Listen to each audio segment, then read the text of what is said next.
ఒకప్పుడు పురాతన కాలంలో ఏమైందంటే బేబీకి ఒకవేళ జన్యుపరమైన లోపాలున్నా ఆర్ అర్లీగా అబార్షన్స్ అయిపోయినా యాక్సెప్ట్ చేసేవారు. And also good morning all, this is doctor Neeraja, gynaecologist and obstetrician.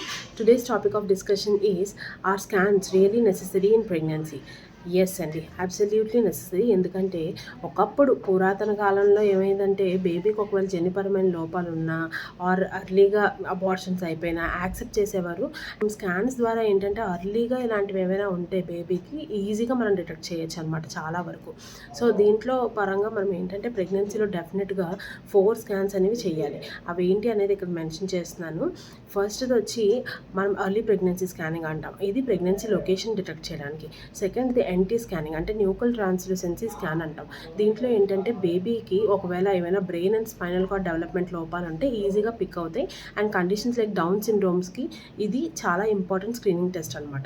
థర్డ్ది TIFFA scan అంటాం. ఇది 5th మంత్ అరౌండ్ చేస్తాం అనమాట. దీంట్లో బేబీ యొక్క ప్రతి ఆర్గన్ని డీటెయిల్గా స్టడీ చేస్తాం. సో దట్ ఏదైనా లోపం ఉంటే ఈజీగా మనకు పికప్ అవుతుంది. దాన్ని బట్టి మనం ప్రెగ్నెన్సీని కంటిన్యూ చేయాలా ఆర్ టర్మినేట్ చేసుకోవాలనేది మనం డిసైడ్ చేయొచ్చు.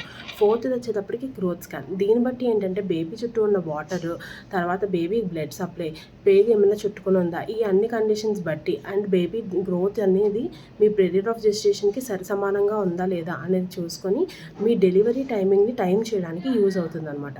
సో ఈ 4 స్కాన్స్ అయితే డెఫినెట్గా ప్రతి ప్రెగ్నెన్సీలో ఈ రోజుల్లో చేయించుకోవాల్సి ఉంటుంది. ఇంకేమైనా డౌట్స్ ఉంటే please do comment on, I will be more than happy to help.